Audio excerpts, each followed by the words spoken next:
कौन कहता है आसमां में छेद हो नहीं सकता, एक पत्थर तो तबीयत से उछालो यारो।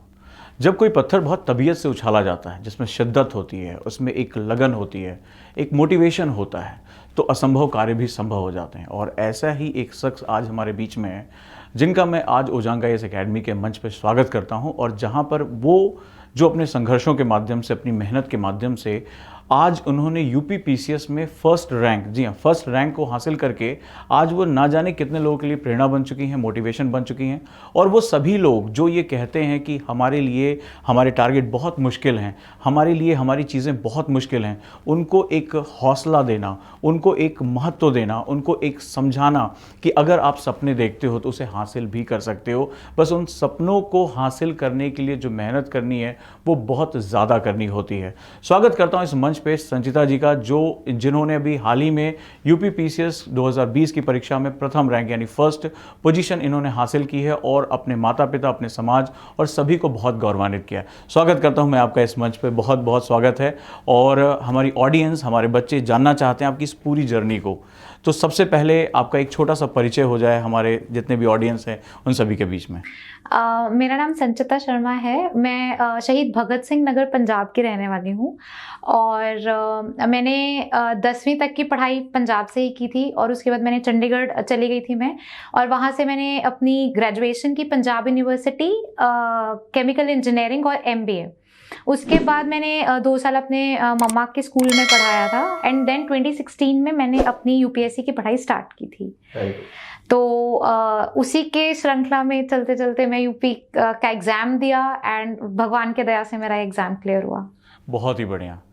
भगवान की दया, मेहनत, गुरु का मार्गदर्शन और माता पिता का आशीर्वाद, बहुत कुछ एक इंसान को बनाने के पीछे रिस्पॉन्सिबल फैक्टर होता है। लेकिन जैसे कि हर इंसान का एक ड्रीम शुरू होता है, एक दिन होता है जब हम किसी चीज़ को शुरू करते हैं। तो आपकी एक पूरी बैकग्राउंड हमारी ऑडियंस जानना चाहती है कि कई बार लगता है कि सब कुछ बहुत एलीट है।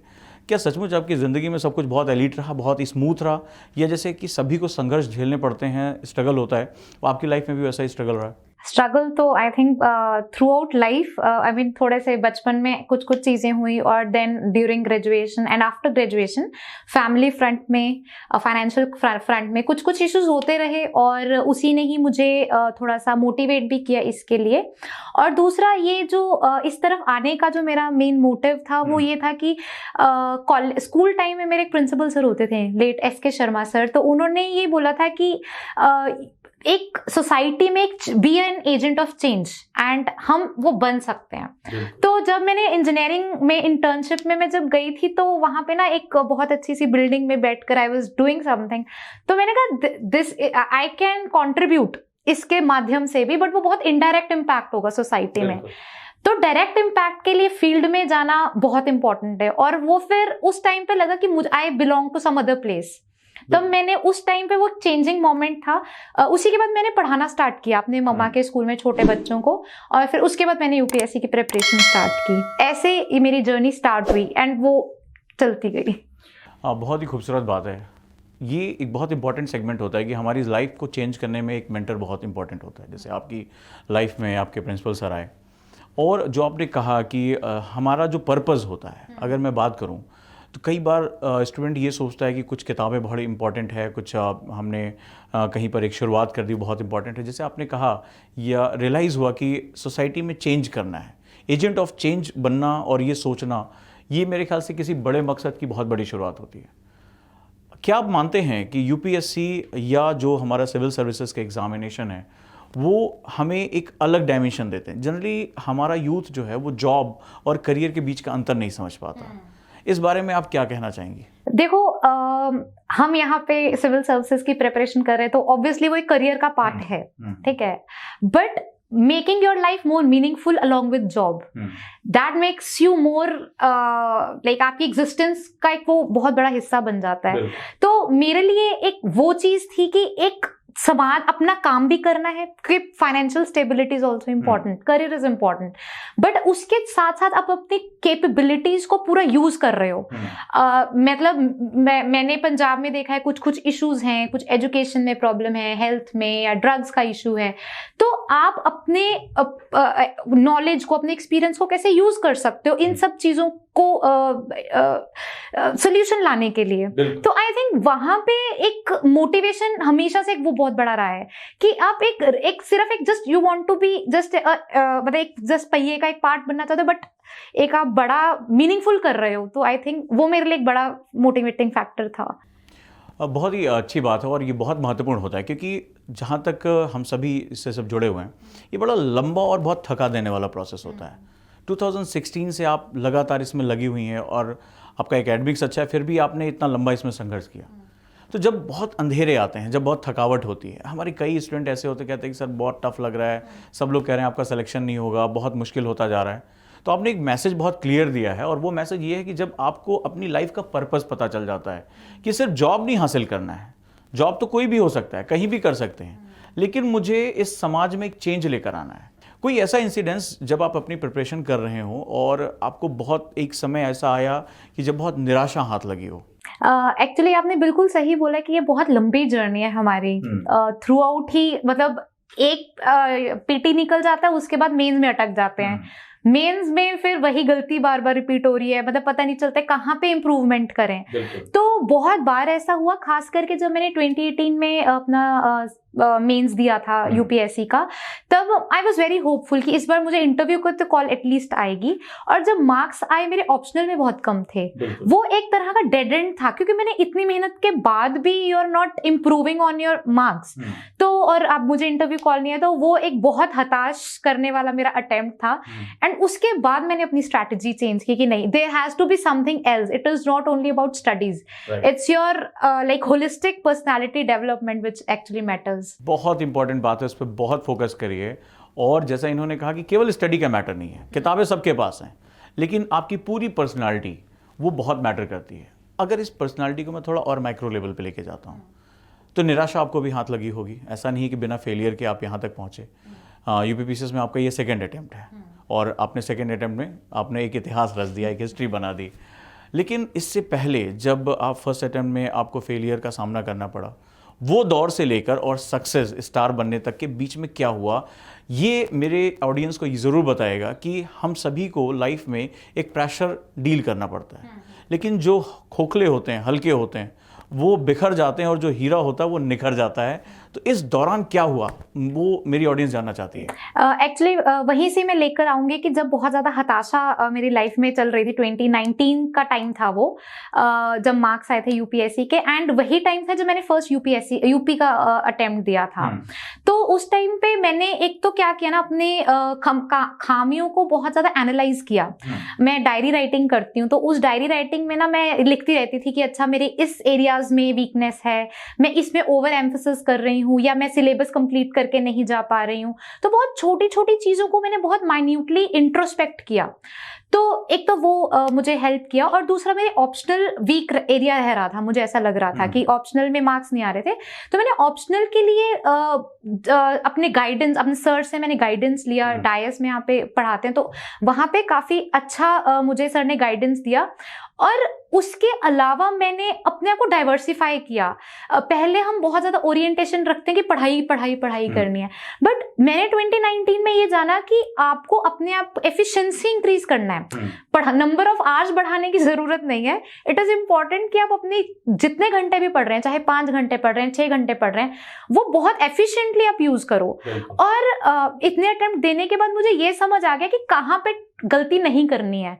जो कहाँ पे इंप्रूवमेंट करना है वो सबको पता होता है, बट कहाँ पे गलती नहीं करनी है ये इंट्रोस्पेक्ट करना बहुत टाइम टेकिंग है होता है, और उसी में ही ज्यादा अवॉइड करनी होती है वो चीजें। तो मैंने 2020 वाला जो अटेम्प्ट था उसमें मैंने कुछ चीजें अवॉइड की कि प्रेशर नहीं लेना है, और अपने आप को सारा सिलेबस कंप्लीट करके जाना है, छोटी छोटी चीजों पे ध्यान देना है। मेडिटेशन करने लग पड़ी थी मैं, तो वो कुछ चीजें हैं जो मैंने की।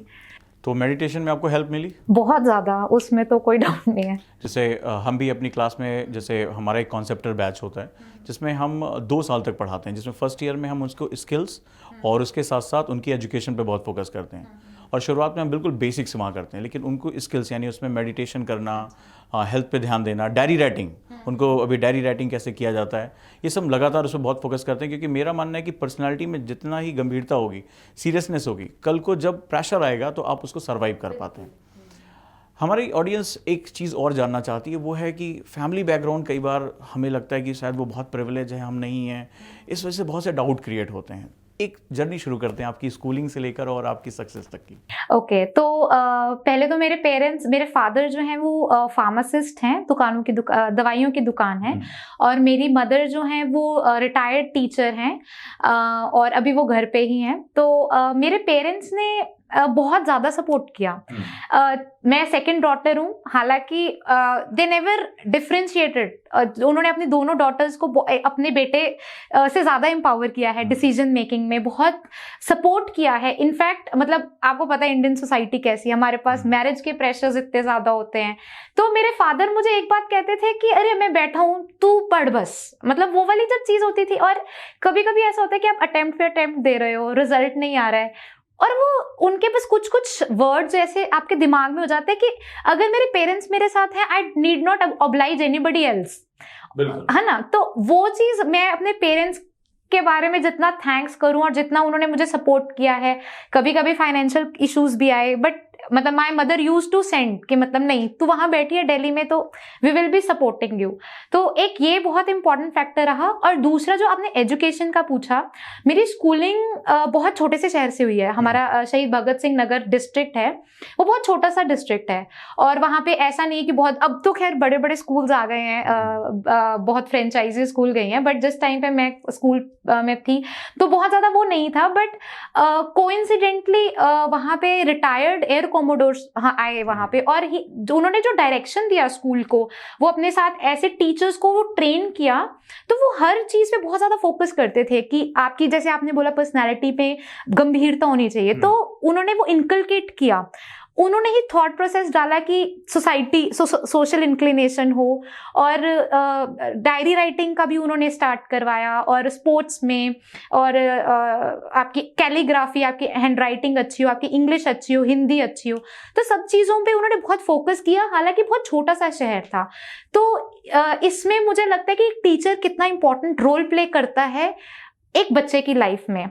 मैटर नहीं करता छोटे से गांव में हो चाहे बड़े शहर में हो, अगर टीचर आपको छोटे से शहर में ही अच्छा मिल रहा है तो आई थिंक कोई बड़ी प्रॉब्लम नहीं है।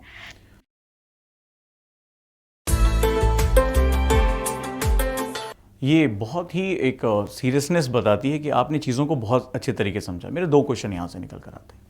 आज की डेट में बहुत से स्टूडेंट हैं जिनको मैं अक्सर मैगी स्टूडेंट कहता हूँ, उन्होंने वीडियो देखा और कहा नहीं 1 साल में तो मैं IAS बन जाऊँगा या मेरा ये एग्ज़ाम निकल जाएगा। बुराई कुछ नहीं है, पर जहाँ तक मैं सिविल सर्विसेज को समझ पाया कि इसमें आपको अपनी पर्सनालिटी को बहुत चेंज करना पड़ता है, बहुत कुछ, मतलब आपके सोचने, बात करने, आपके व्यवहार, आपके डेली रूटीन को मेंटेन करना, और सबसे बड़ी बात है कि वो जो प्रेशर आ रहा है उसको डील करने की ताकत आपके अंदर होनी चाहिए।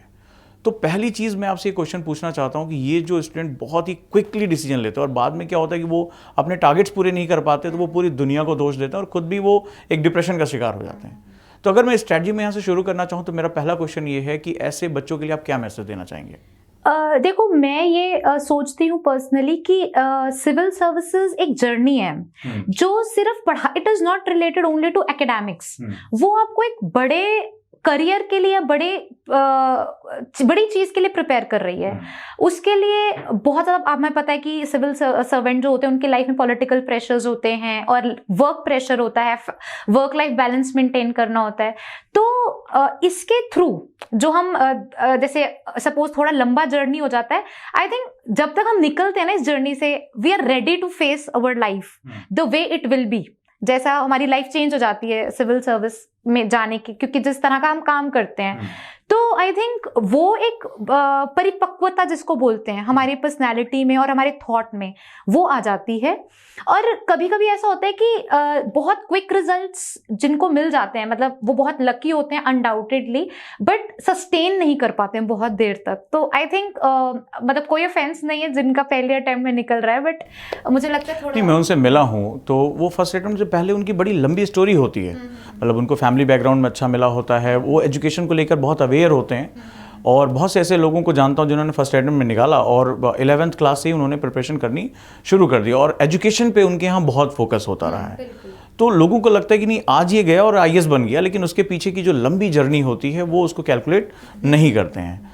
चलिए, ये तो एक बहुत ही बढ़िया रहा और मेरी ऑडियंस अब ये जानना चाहती है कि आपकी प्रिपरेशन स्ट्रैटेजी पूरी की पूरी क्या रही for pre, for mains and for interview. Okay, तो प्रीलिम्स के लिए जैसे अभी यूपी की अगर मैं बात करूँ, यूपी PCS का अब जो प्रेजेंटली सिलेबस है वो बहुत ज्यादा ओरिएंटेड है UPSC से, लाइक बहुत ज्यादा ओवरलैपिंग हो गया खास करके 2018 के बाद।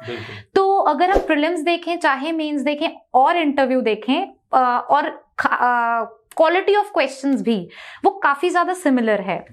तो प्रीलिम्स की अगर बात करें तो उसमें जो UPSC का जो स्टैंडर्ड बुक्स हैं, जैसे पॉलिटी के लिए लक्ष्मीकांत है, स्पेक्ट्रम है मॉडर्न हिस्ट्री के लिए, और फिर एंशिएंट के लिए नितिन सिंघानिया सर के हम नोट्स पढ़ते हैं। तो वो स्टैंडर्ड बुक्स हैं, वो तो मैंने UPSC के लिए जो पढ़ा था वही मैंने UP PCS में वही नॉलेज काम आई। और कुछ जो करंट अफेयर्स की जो मैगजीन्स आती हैं, मंथली मैगजीन्स आती हैं, वो पढ़ना।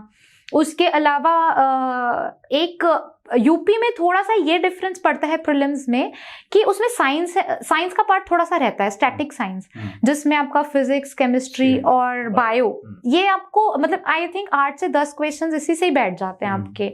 और उसके बाद एंशिएंट का और मेडिएवल का जो पार्ट है थोड़ा सा फैक्चुअल आता है।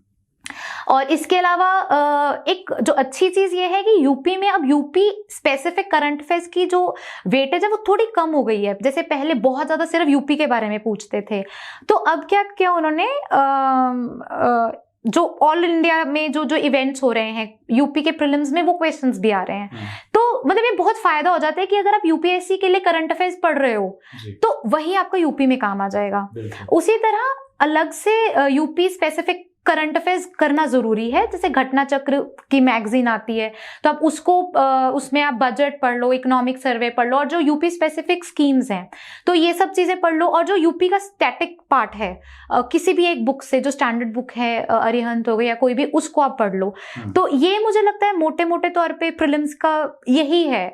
और उसके अलावा घटना चक्र के जो प्रीवियस ईयर क्वेश्चंस आते हैं, बुकलेट्स आती हैं, तो आप वो पढ़ लो, क्वेश्चंस उसको प्रैक्टिस करो।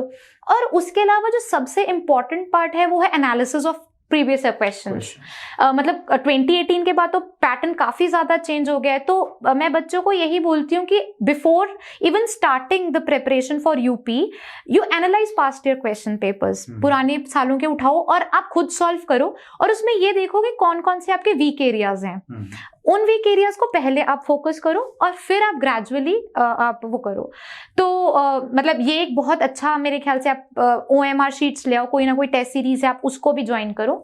तो आई थिंक ये प्रीलिम्स का एक स्ट्रैटेजी है। और CSET के लिए हिंदी भी आती है CSET के पेपर में, और थोड़ा सा कम्युनिकेशन आता है। तो उसके लिए कुछ कोई भी बुक ले लो और उसको 1-2 दिन में पढ़ लो। आई थिंक बहुत इजी चीजें हैं, वो हो सकती हैं, हैंडल हो सकता है।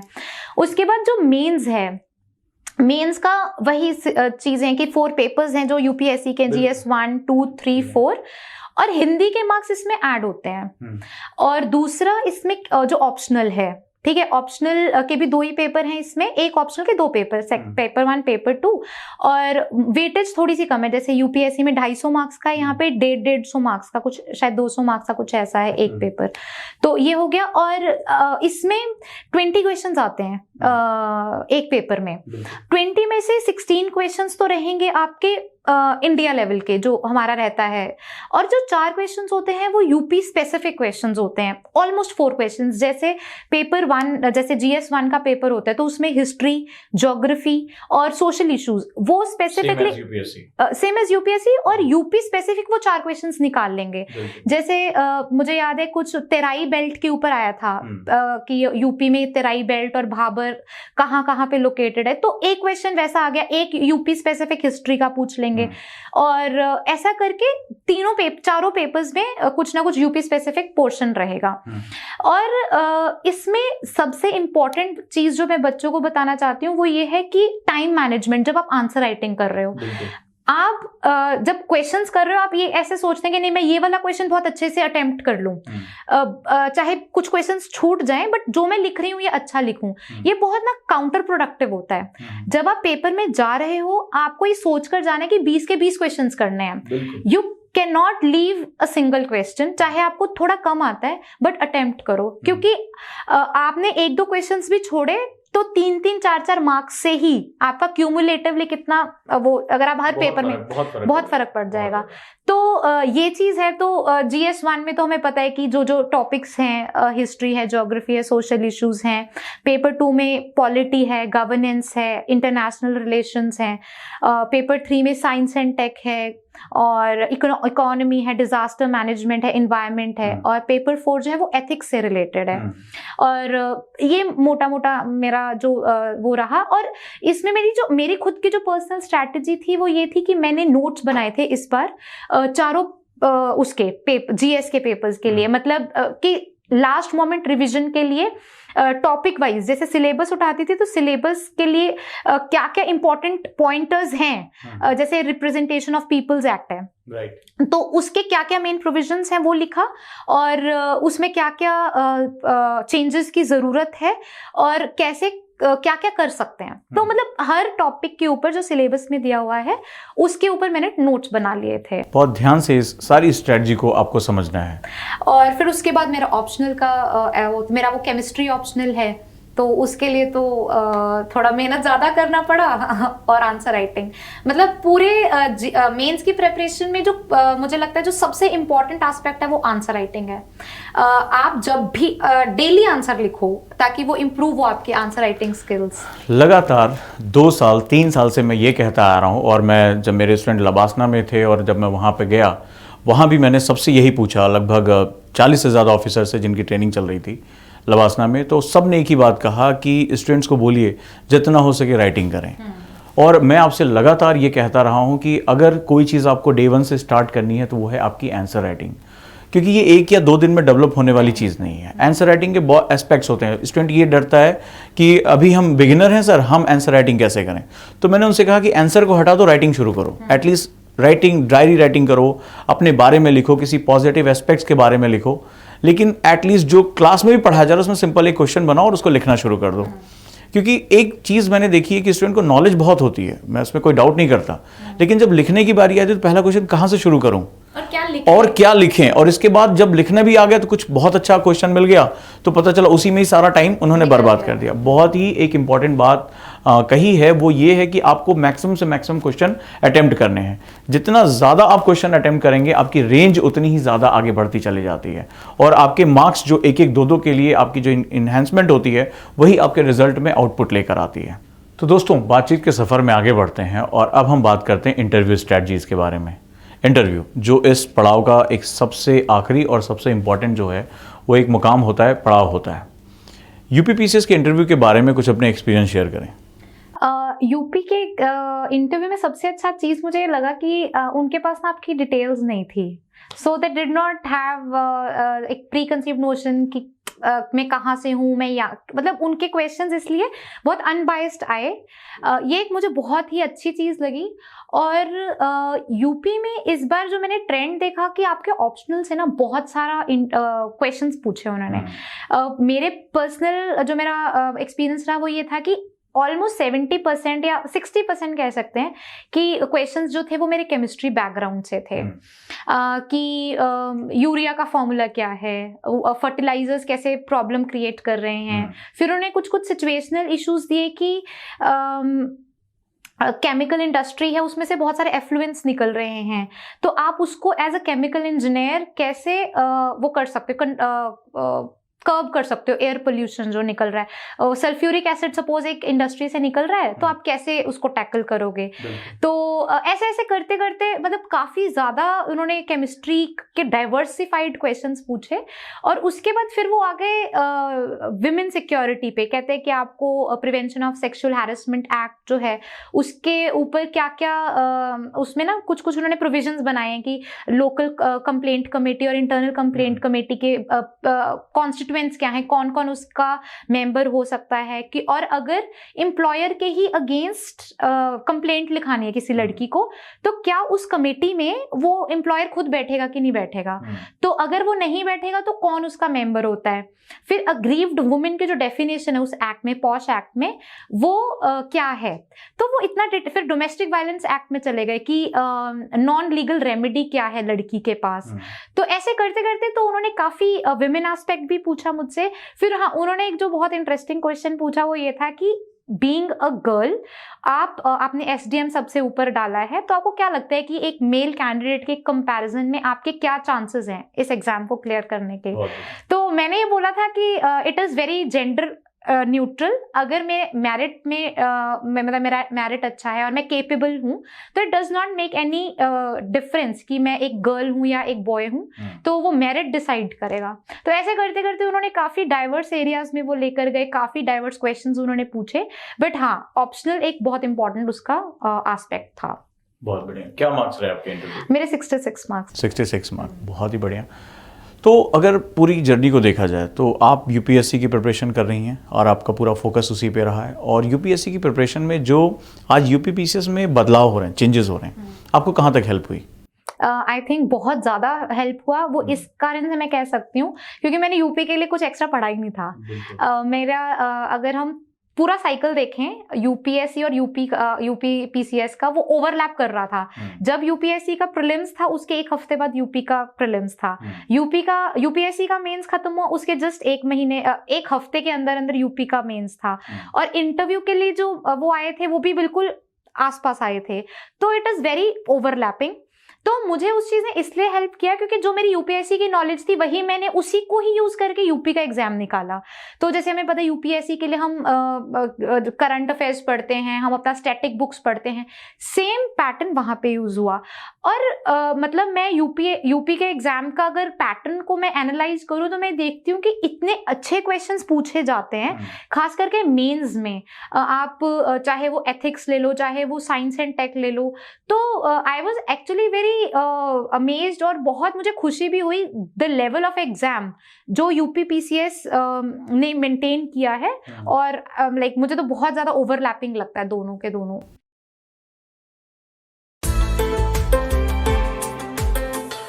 एक बड़ा मिथ है, वो मिथ ये है कि जो यूपीपीसीएस का एग्जाम है या स्टेट एग्जाम, वो बहुत फैक्ट बेस हैं और यूपीएससी बहुत कॉन्सेप्चुअल बेस है, तो बच्चे उसको लिंक नहीं कर पाते।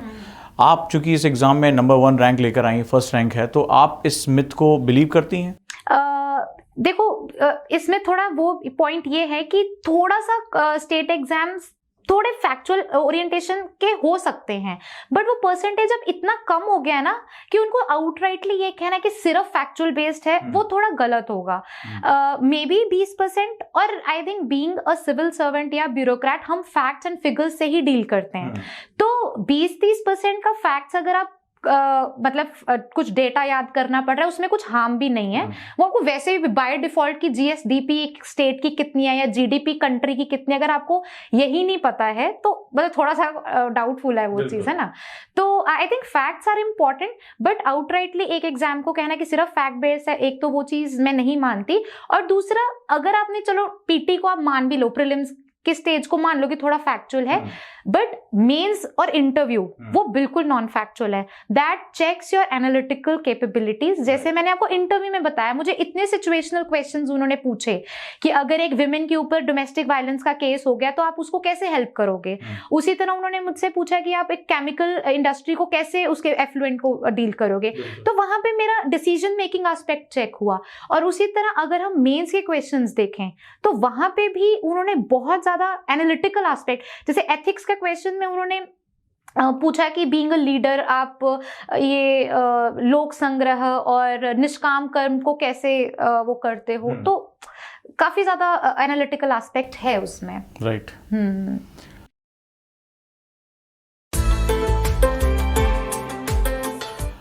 अब एक सबसे इंपॉर्टेंट बात है, आपने अपने स्ट्रैटेजी तो बता दी, एक दिन यानी 24 घंटे आप उसको कैसे मेंटेन करके चलते हैं?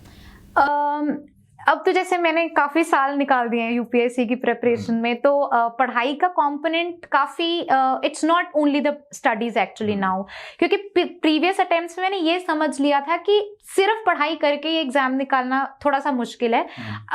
आपको ये इम्पोर्टेंट है कि कैसे प्रेशर मैनेज करना है।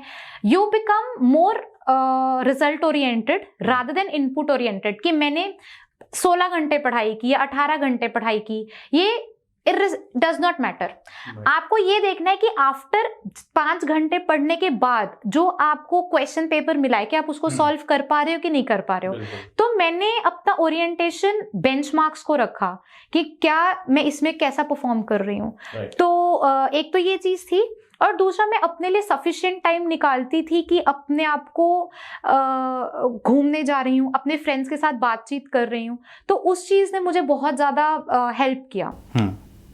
जैसे जब हम अपनी क्लास में होते हैं और बच्चों को एनएलपी के बारे में बताते हैं, तो जनरली मैं उनसे कहता हूँ कि कुछ किताबें आपकी सिलेबस के बाहर आपको पढ़नी चाहिए, जो आपको मोटिवेट करें, आपको एक थिंकिंग जो है मैथोलॉजी दें। तो एक पूरे दिन में आपका एक बेसिक शेड्यूल क्या रहा करता था? जैसे अब कौन कौन सी चीज़ें अपनी पढ़ाई के साथ साथ वो जिसने आपको बहुत हेल्प किया? जैसे मैं आपको बताया, मैंने मेडिटेशन करती होती थी मैं। फिर मैं अपने फ्रेंड्स के साथ ना एक टाइम रखती होती थी कि 1 घंटा तो इनके साथ, जैसे लंच होता था, डिनर होता था, ब्रेकफास्ट होता था, हम इकट्ठे करने जाते थे। तो उसमें जो हमारा आधा घंटे से लेकर पौने घंटे का जो बातचीत खाने खाते टाइम हम होते थे ना, वो एक अलग तरह का एक्सपीरियंस था। उसमें ना ही सिर्फ हम करंट के जो हॉट टॉपिक्स न्यूज में चल रहे हैं उसके ऊपर बातचीत करते थे, बट एक कैजुअल टाइम जो अपने लिए मी टाइम जिसको बोलते हैं वो रखते थे। फिर उसके बाद हम वॉक करने जाते होते थे, ठीक है। फिर आंसर राइटिंग करते थे। हमारा एक टाइम होता था जिसमें हम 1 घंटा आंसर राइटिंग, उसके बाद अगला आधा घंटे में हम डिस्कस करते थे कि आपने ये आंसर लिखा, इसमें ये स्कोप ऑफ इम्प्रूवमेंट है। फिर उसके बाद हम इकट्ठे बैठकर कुछ जैसे न्यूज़पेपर डिस्कस कर लिया, या कुछ कोई बुक उठाई, जैसे पॉलिटी उठाई। पॉलिटी में हम प्लान बनाते थे कि 1 हफ्ते में हमें पॉलिटी खत्म करनी है, तो फिर कुछ टाइम डिसाइड करते थे, अपना अपना पढ़कर आते थे और फिर वो डिस्कस कर लेते थे। तो ऐसा करके मतलब टाइम निकल जाता था हमारा। बहुत बढ़िया। और कुल मिलाकर आपने जो कहा वो ये रहा कि self management and study management, दोनों का बैलेंस होना बहुत ज़रूरी है। ये मैसेज बहुत से ऐसे बच्चों के लिए है जिन्होंने बहुत मैसेज किए जब वो तैयारी करने आते, सर क्या 14-15 घंटे पढ़ना पड़ता है? मैं उनसे हमेशा कहता था कि पढ़ना कितने घंटे इंपॉर्टेंट नहीं है, आपकी क्वालिटी क्या है, और सबसे बड़ी बात आप खुद पर कितना काम करते हैं। एक बड़ा फेमस कोट कहा गया है कि आपकी जो प्रोफेशनल सक्सेस होती है वो आपकी पर्सनल सक्सेस के बराबर होती है। आप जितना अपने आप को पर्सनल इंप्रूव करते जाते हो, आप प्रोफेशनली उतना ही इंप्रूव करते चले जाते हो। हमें से ज़्यादातर लोग ये सोचते हैं कि हमें टॉपर बनना है, हमें एग्जाम में टॉप कर लेना, लेकिन वो अपने ऊपर काम करना भूल जाते हैं। तो बड़ा क्लियर मैसेज है कि आंसर राइटिंग जैसी चीज़ों को, ग्रुप डिस्कशन जैसी चीज़ों को बहुत फोकस करिए। आपने अभी एक बहुत इंपॉर्टेंट बात कही, और करंट अफेयर्स को लेकर बहुत ज़्यादा मिथ है। जैसे बहुत से लोग कहते हैं कौन सी मैगजीन पढ़ें कि हम करंट अफेयर्स हमारा अच्छा हो जाए। दूसरा पूछा जाता है कि कितने न्यूज़पेपर पढ़ने चाहिए एक दिन में। तीसरा क्वेश्चन पूछा जाता है कि सर न्यूज़पेपर से नोट्स कितने घंटे में बनना चाहिए, कितने घंटे न्यूज़पेपर पढ़ना चाहिए। 4 क्वेश्चन तो बड़े कॉमन आते हैं। तो चलिए आपकी जर्नी हम देखते हैं कि आपके न्यूज़पेपर की जर्नी क्या रही। देखो, सबसे पहले तो मैं ये बताना चाहूंगी कि जब हम स्टार्टिंग करते हैं ना, मतलब मैंने कहीं से भी कोचिंग नहीं लिया, तो 16 आवर्स हमें जो बताया जाता है कि इतने घंटे पढ़ना है, तो हम वहां से स्टार्ट ही करते हैं कि 12 घंटे, 11 घंटे, 10 घंटे। बट ओवर द टाइम ना आपको रियलाइज होता है कि इतने घंटे पढ़ने की जरूरत नहीं है, इतने से कम में भी चल जाता है। तो वो मैं रिलेट कर पाती हूँ उन बच्चों से जो बहुत घंटे पढ़ते हैं, क्योंकि स्टार्टिंग में मैं भी शायद 1-2 महीना जब मैंने स्टार्ट किया था, बट ओवर द टाइम वो सस्टेनेबल नहीं है, सीधी सी बात है, क्योंकि आपको सोना भी है, आपको अपने पर्सनैलिटी पे भी काम करना है। अगर आप सिर्फ बुक्स पढ़ रहे हो तो आपकी नॉलेज सिर्फ थियोरेटिकल रहेगी, प्रैक्टिकल एस्पेक्ट आपकी पर्सनैलिटी से मिसिंग होगा। तो बहुत इंपॉर्टेंट है कि आप प्रैक्टिकल रहो, ठीक है। तो एक तो बात ये हो गई। अब दूसरा आपने पॉइंट पूछा न्यूज़पेपर का। तो मैंने जब न्यूज़पेपर स्टार्ट किया था तो मैंने वही 2 न्यूज़पेपर्स, गलती जो सब करते हैं कि ये भी पढ़ो वो भी पढ़ो, क्योंकि मार्केट में जो बताया जाता है हम वही करते हैं। बट एक ही न्यूज़पेपर बहुत है। और एक और चीज होती है, बच्चे ना चलो एक न्यूज़पेपर भी पढ़ लेते हैं, न्यूज़पेपर पढ़ने के बाद उनको ये नहीं पता होता कि पढ़ा क्या, 4 घंटे भी वेस्ट कर दिए। तो असिमिलेशन इज वेरी इंपॉर्टेंट, कि आप जो पढ़ रहे हो उसके बाद एक न्यूज का पीस पढ़ा, उसके बाद आपको ये एक लाइन में आप उसको डिस्क्राइब कर सको, इतना क्रिस्पली आप पढ़ो, इतना आपकी कॉम्प्रिहेंशन होना चाहिए कि अगर एक आर्टिकल आया है या कोई एडिटोरियल आया है तो एक एडिटोरियल को पढ़ने के बाद you are able to explain it in just 1 line और 2 लाइन्स कि इशू क्या है, क्या कर सकते हैं, और प्रेजेंट कॉन्टेक्स्ट, किस कॉन्टेक्स्ट में वो चीज आई है, ठीक है। और न्यूज़पेपर के नोट्स बनाना तो बना सकते हैं, बच्चे बनाते भी हैं, बट उस न्यूज़पेपर के नोट्स को रिवाइज करना ना अपने आप में बहुत टीडियस काम है। तो न्यूज़पेपर के नोट्स बनाने से अच्छा ये है कि आप उसमें से वही जो मैंने बताया ना कि आप एक लाइन में उसको कॉम्प्रिहेंड करके बता सको, बस उतने में ही आपको नोट्स में लिखना है। और जैसे सपोज फार्म प्रोटेस्ट चल रहा है तो फार्म प्रोटेस्ट पे लगातार आर्टिकल्स आ रहे हैं, तो ऐसा तो नहीं हो सकता ना कि आप every day you are writing a new note on it. आप बेसिक प्रेमाइज को समझकर उसमें आप हर दिन एक एक लाइन ऐड कर सकते हो अपने नोट्स में। एक आर्टिकल आएगा जिसमें वो फेवर में बोल रहा होगा, एक में उसका अपोज कर रहा होगा, तो आपको एज सिविल सर्वेंट दोनों एस्पेक्ट्स को समझना है और आप उसको अपने नोट्स में कंपाइल करते रहो। और एक पेज के नोट से ज्यादा बनाने की जरूरत ही नहीं है एक टॉपिक पे। तो दैट इज हाउ न्यूज़पेपर के नोट्स बनाने चाहिए।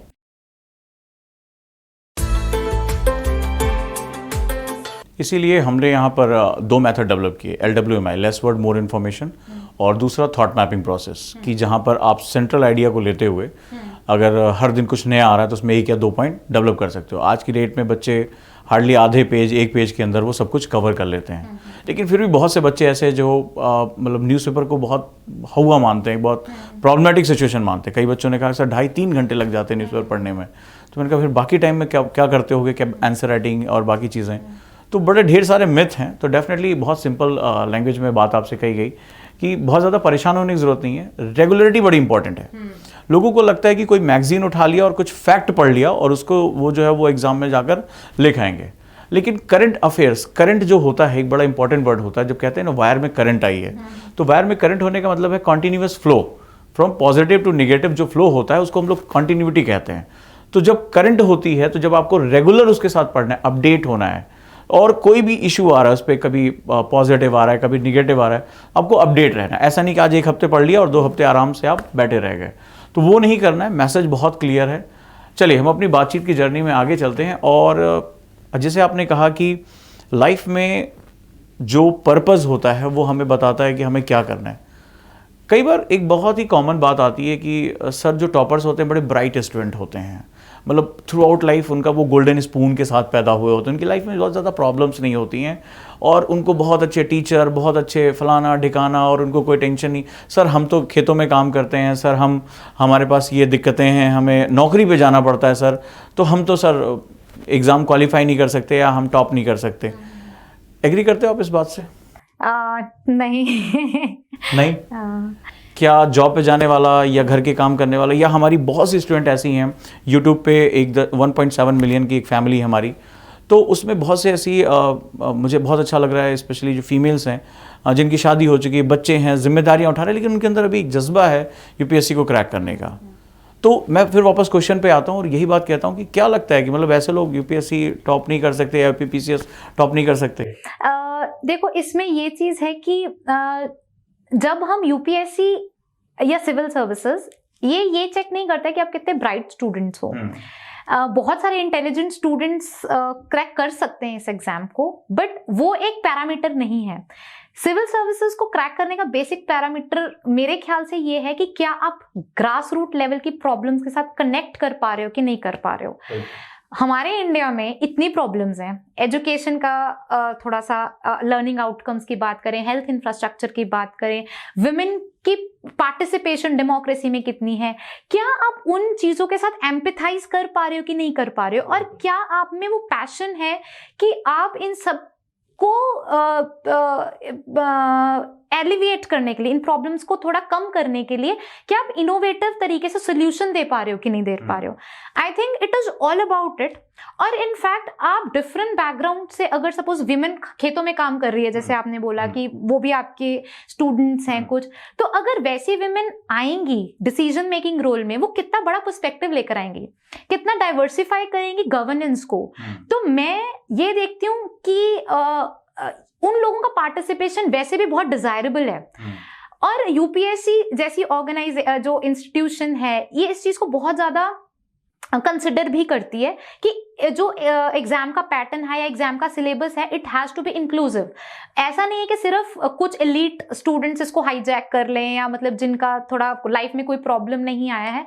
इनफैक्ट मेरा ऐसा मानना है जिनकी लाइफ में ज्यादा प्रॉब्लम्स रहते हैं ना उनके पास ज्यादा बड़ा रीजन है इस फील्ड में जाने का, बिकॉज एक पर्पस है कि उनको कम्युनिटी के लिए काम करना है, उनको अपनी सोसाइटी को दे हैव द फीलिंग कि उनको सोसाइटी को गिव बैक करना है।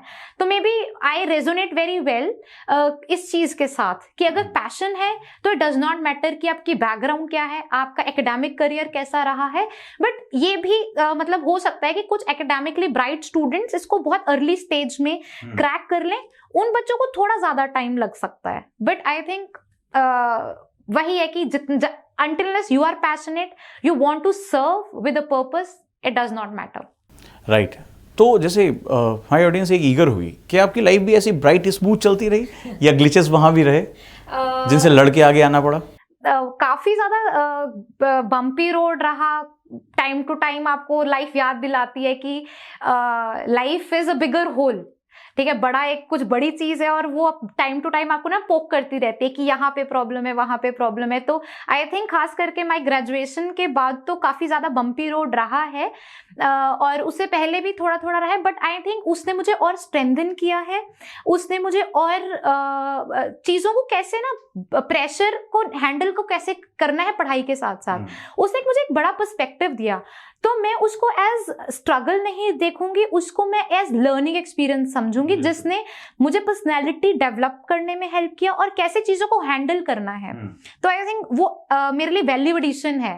तो हाँ यही है जी, बड़ा खूबसूरत था, बहुत ही एक ज़बरदस्त लेसन रहा कि लाइफ में किसी का ज़रूरी नहीं है कि वो आपको सामने वाला दिखाई पड़ता है कि उसकी सक्सेस आई है, चमक रहा है तो उसके पीछे कुछ दिक्कतें नहीं रही होंगी। बट एक लेसन है कि जो चैलेंजेस आते हैं उनको चैलेंजेस ही समझो, उनको प्रॉब्लम मत समझो। अगर वो प्रॉब्लम बन जाएगी तो आपको खा जाएंगी, तो आप उनको लर्निंग लेसन के रूप में रखो कि हमें सीखना है, हमें लड़ना है और आगे जाना है। तो डेफिनेटली क्या ऐसा भी वक्त आया था ज़िंदगी में जब आपको लगा कि कभी गिव अप करना चाहिए, जब फेलियर्स आपके सामने आए? हाँ, कुछ बार तो ऐसा लगा कि बस सब तो मतलब because I have done chemical engineering with MBA, तो मेरे पास एक ऑल्टरनेटिव करियर का ऑप्शन था। तो बट मुझे ऐसा लगता था कि अगर मैं चली भी जाऊंगी वहां पे तो मैं एक मीनिंगफुल लाइफ लीड करना, एक पर्पसफुल लाइफ लीड करने का मेरे पास ऑप्शन नहीं होगा। तो हालांकि वहां पे पैसे भी ज्यादा हैं, वहां पे थोड़ा ग्लैमर भी या जो भी उसके साथ ज्यादा एसोसिएटेड है, बट फिर मुझे जब भी मैं वापस जाने की बात करती थी मुझे ऐसा लगता था कि बस अब मैं कोई और जॉब ले लेती हूँ, कोई और एग्जाम क्रैक कर लेती हूँ या मतलब दे देती हूँ। फिर मुझे ऐसा लगता था, फिर मैं वो याद करती थी कि मैं स्टार्ट ही क्यों हुई थी, रिमाइंड कराती थी अपने आप को कि मुझे यहाँ पे एक बड़े पर्पस के लिए आई थी और मुझे वो सर्व करना है। और फिर मैं एक नई एनर्जी के साथ चलती थी। जैसे 2019 का जैसे मैंने एग्जाम्पल बताया, वो मेरा लोएस्ट फेज था। तो हर दिन उठकर वही किताबें पढ़ना जो आप पढ़ चुके हो उसी को ही दोबारा से करना, वो एक थोड़ा मुश्किल हो जाता था। बट फिर मैं अपने आप को समझाती थी कि नहीं, यहीं पर ही कुछ करेंगे आगे।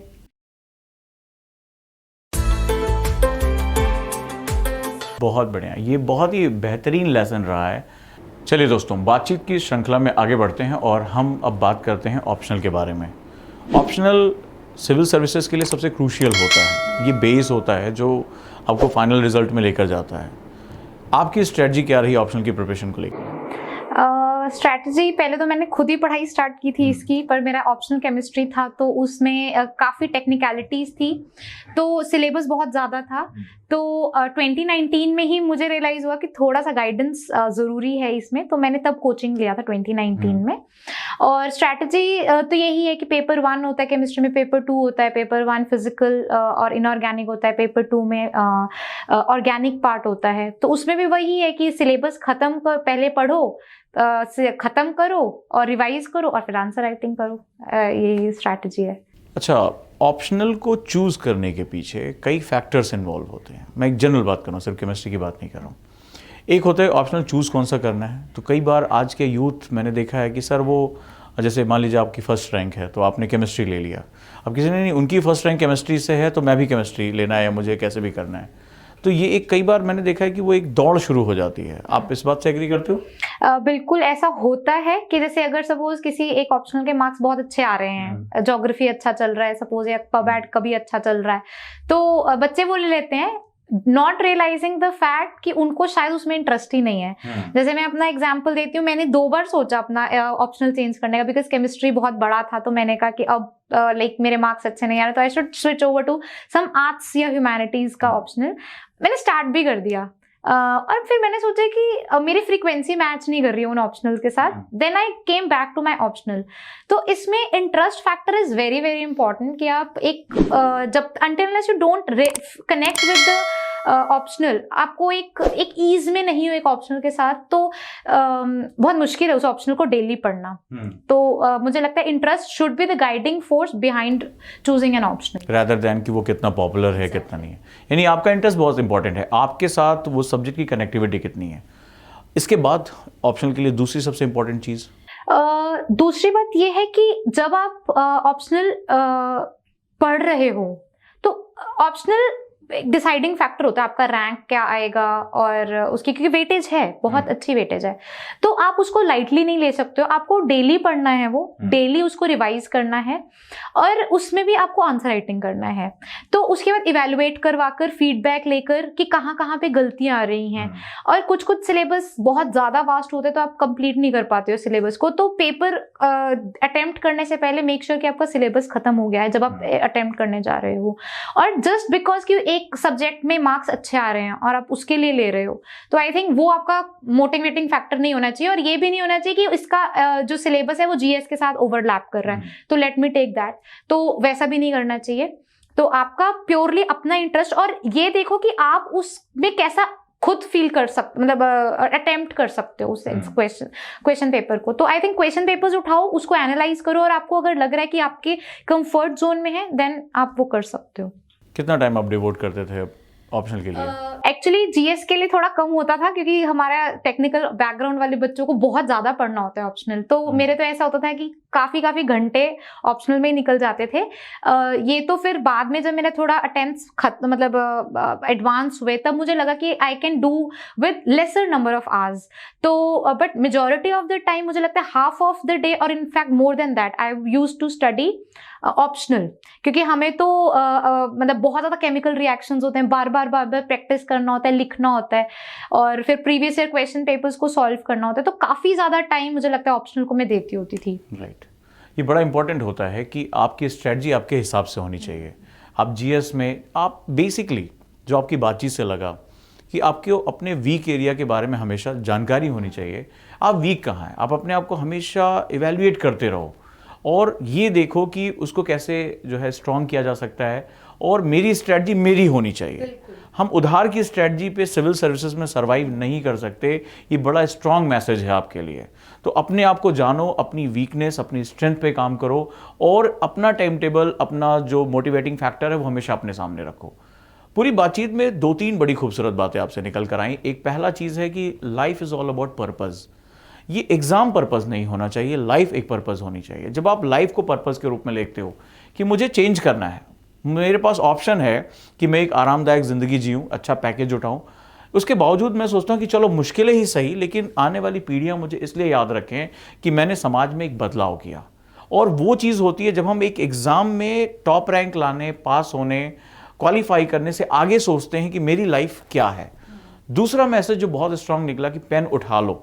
ये जो तुमने रिफिलें बचा बचा के रखी हुई हैं कि आखिरी में जाके लिखेंगे और कुछ बहुत मिराकुलस होगा, वो कुछ नहीं होने जा रहा है। पेन उठाओ और लिखना शुरू करो। Do the writing, at least start your writing, और राइटिंग को सबसे इंपॉर्टेंट लेकर आओ। तीसरा, अपनी स्ट्रैटेजी को अपने हिसाब से लेकर चलो और अपने लिए अपने ऊपर काम करना शुरू करो। जो सबसे बढ़िया बात निकल कर आई वो ये निकल कर आई कि आप अपने ऊपर काम करिए। आपके लिए अगर मेडिटेशन का टाइम आपके लिए नहीं है तो कल जब प्रेशर आएगा ना तो टूट कर बिखर जाओगे। अपनी हेल्थ फैक्टर पे आप काम नहीं कर पा रहे हो, अपने ऊपर काम नहीं कर पा रहे हो कि आप थोड़ी देर काम हो, अपने फ्रेंड्स को जो है उनको एक सर्किल में लेकर नहीं आ पा रहे हो ताकि आप डिस्कशन कर सको, तो फिर आप लोगों की पोटेंशियल का भी यूटिलाइजेशन नहीं कर पा रहे हो। कई बार हम इतना घिर जाते हैं कि हम अपने आसपास के लोगों को भी अपना विरोधी बना लेते हैं। हमें सबको अपना सपोर्टर बनाना है ताकि हम इस ड्रीम को लेकर आगे बढ़ सकें।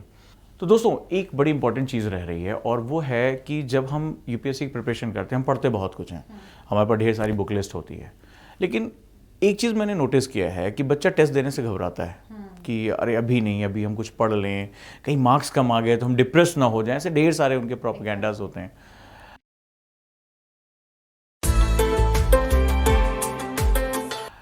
जो टेस्ट प्रैक्टिस होती है उसके लिए आपकी क्या स्ट्रेटजी है? आप मानती हैं कि प्रैक्टिस हमें करते रहना चाहिए? बहुत ज़्यादा इम्पोर्टेंट है। और जो सबसे पहले आपने बात बोली ना कि घबराते हैं, तो मैं खुद बहुत घबराती होती थी।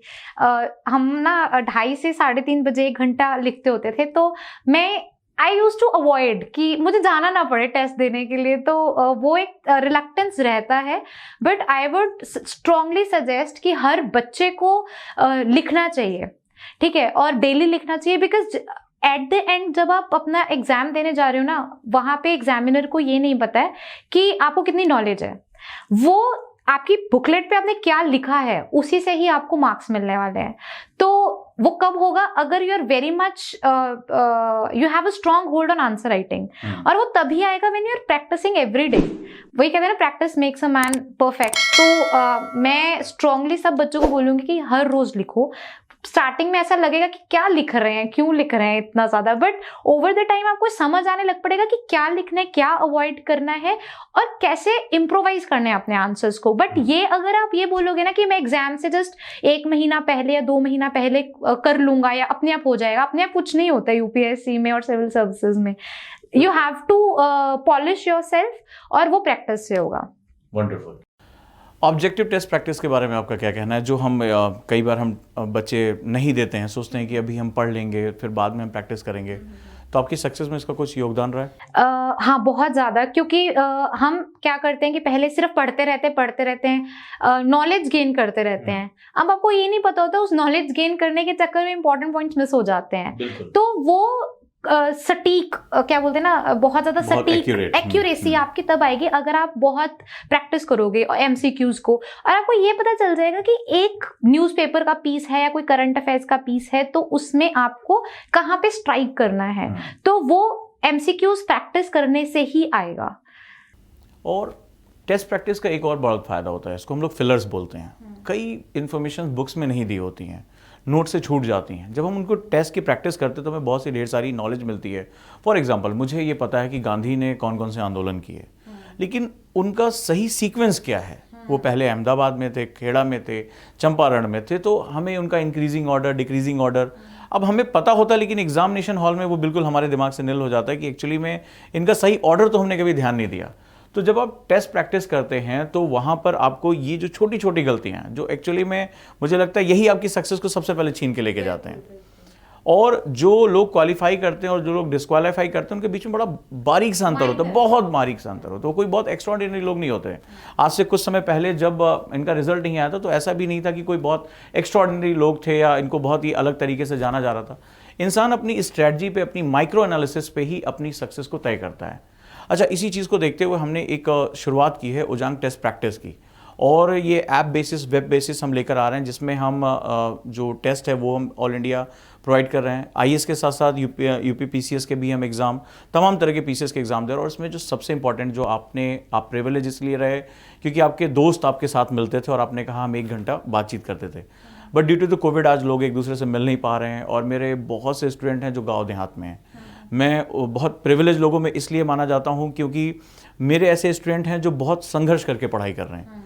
तो मैं हैट्स ऑफ कि मतलब वो इतना प्यार करते हैं, और ऐसी बच्चियां हैं जो संघर्ष कर रही हैं, ऐसे बच्चे हैं जो खेतों में काम कर रहे हैं, नौकरी पे निकलते हैं, फिर भी वो पढ़ाई कर रहे हैं।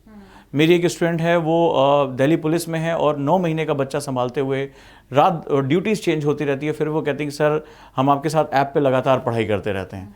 हम इनके लिए एक सेगमेंट लॉन्च करें, उजांग टेस्ट प्रैक्टिस, और इसमें हम तीनों चीज़ें लेकर आ रहे हैं। मेंस की आंसर राइटिंग, प्री के क्वेश्चंस सभी एग्जाम्स के लिए, और हम एक डिस्कशन फोरम लेकर आ रहे हैं जिसपे वो लगातार एक ग्रुप बनाकर एक दूसरे के साथ अपने आंसर्स को जो है वो शेयर कर सकते हैं। और उस पर हमारी जो टीम होगी एक्सपर्ट, वो उनको राय दे सकती है कि आप कहीं पर भी हो, आप चाहे बिहार में बैठे हो, आप कहीं देहात में हो, डजेंट मैटर, आपको वो क्वालिटी यहाँ आए बिना मिलेगी। तो आपको ये हमारी जो इनिशिएशन है वो कैसी लग रही है? ये मुझे काफी ज्यादा अच्छी लग रही है, क्योंकि मुझे ऐसा लगता है कि मेरे साथ आई वाज तो लकी एनफ कि मेरे साथ बहुत सारे फ्रेंड्स थे, बट बहुत बार ऐसा होता है बच्चे आइसोलेशन में बढ़ते हैं क्योंकि अफोर्ड नहीं कर सकते हैं दिल्ली में रहना, और उनकी अपनी ऑब्लिगेशंस होती हैं, जॉब करना होता है।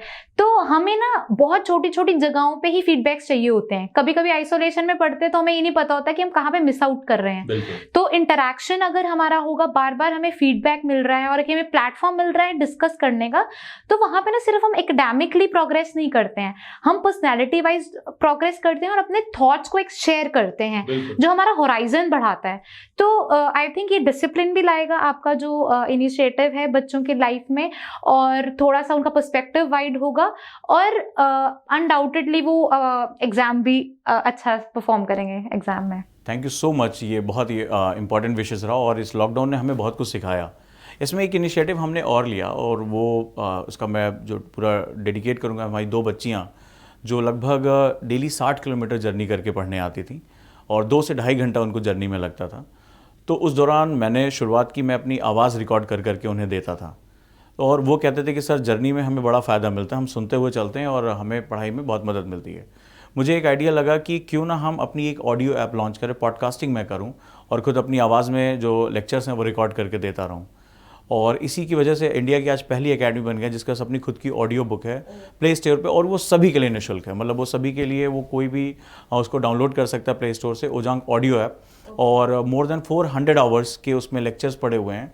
और बच्चों ने ऐसे फीडबैक दिए, इसमें एक लेडी है बंगाल से, उन्होंने फीडबैक दिया कि सर बच्चे हैं, किचन में काम करते हैं, संभालते हैं, लेकिन आपकी इस ऐप की वजह से मेरा 2-2 घंटे अगर जो जा रहा था, बर्बाद हो रहा था, जिसको मुझे लग रहा था कि ये बर्बाद हो रहा है, वो आज मेरी पढ़ाई में जा रहा है। ऐसे ही नासिक से एक बच्चे का फ़ोन आया कि सर हमें खेतों में 3 से 4 घंटे काम करना पड़ता था, हमें लगता था कि हम शायद अब दूसरे बच्चों की तरह नहीं पढ़ पाएंगे, लेकिन आज एक हेडफोन लगाते हुए और ऐसा लगता है कि लेक्चर चलता चला जा रहा है, हम खेत में काम कर रहे हैं, हमें कोई इसमें ग्लानि नहीं हो रही है कि हमारा टाइम वेस्ट हो रहा है। तो ओजांग ऑडियो ऐप जो है वो एक इसी तरह पूरे कंट्री के जो बच्चे हैं उनके लिए एक जो डेडिकेटेड है। उम्मीद करता हूँ आप लोगों का साथ मिलेगा तो हम इस तरह के इनोवेशन ढेर सारे कर पाएंगे। बिल्कुल। और टेक्नोलॉजी ने तो आई थिंक बहुत ईज कर दिया हमारी लाइफ को, और एफिशिएंसी बहुत ज्यादा ले आए। जहाँ पे लगता था कि बिल्कुल टाइम वेस्ट हो रहा है, तो हम उसके साथ साथ मल्टीटास्किंग भी कर सकते हैं, अपनी रिस्पॉन्सिबिलिटीज भी फुलफिल कर सकते हैं, और हमारा जो एम्बिशन है और जो हमारा पैशन है उसको भी साथ साथ फुलफिल कर सकते हैं। तो दोस्तों बहुत ही अच्छा लगा बातचीत करके, और आप सभी के लिए बहुत बहुत विशेष हैं कि ड्रीम कम्स ट्रू। यार वाकई में सपने जब हम देखते हैं ना, और हम उसकी कीमत चुकाने को तैयार रहते हैं, तो हमसे हासिल हो जाते हैं। ये किसी दूसरी दुनिया से आए हुए लोग नहीं हैं। ये आज से कुछ समय पहले ऐसे ही सामान्य सीटों पर बैठकर वही लेक्चर्स, वही संघर्ष, वही सुबह उठना और सोचना आज मुझसे होगा या नहीं होगा, वही शाम को खुद से कहना अरे यार थोड़ी सी कोशिश और करनी थी, वही डर, वही घबराहट, वही बेचैनी, नहीं हुआ तो क्या होगा। लेकिन ये सवाल कुछ ही लोगों के दिमाग में नहीं आते हैं। ये जो कोई भी इस लड़ाई में उतरा है सभी के दिमाग में ये सवाल आते हैं, पर सवाल है कि हम उसे लड़ते कितना है। हम जब लड़ते हैं तो सामने वाले को ये बताते हैं मुश्किलों को, नहीं देखो हम हार मानने के लिए आए ही नहीं हैं, क्योंकि मेरा पर्पस बहुत बड़ा है। मेरा पर्पस इस पूरी कंट्री के लिए है, इस पूरे अपने देश के लिए है। मैं इस देश को जानना, समझना और इसकी प्रॉब्लम में भागीदारी करना, और सबसे बड़ी बात है इसका सॉल्यूशन ढूंढ के लिए कराना। तो जिस दिन आपके अंदर ये जज्बा आ जाएगा उसी दिन आप मेरे साथ यहाँ खड़े होंगे, और हम शायद आपकी रैंक को लेकर बातें कर रहे होंगे। और हम सभी ओजांकियंस की तरफ से आपको बहुत बहुत बधाई हो आपके बहुत खुशहाल जीवन के लिए, आगे के लंबे सफ़र के लिए। और उम्मीद करता हूँ कि आपको ये बातचीत पसंद आई होगी, आपको आपके काम की चीज़ मिली होगी, आपको समझ में आया होगा कि संघर्ष जो होते हैं वो ज़िंदगी का एक बड़ा इंपॉर्टेंट हिस्सा होते हैं। ज़िंदगी कोई ऐसी रोड नहीं है जहाँ पर कई गड्ढे ना हो, क्योंकि ईश्वर के स्कूल में टीचिंग ऐसे ही होती है। राइट। तो उम्मीद करता हूँ कि आपको ये बातचीत बहुत अच्छी लगी होगी। धन्यवाद आपका इस मंच पे आने के लिए। Thank you so much. Thank you.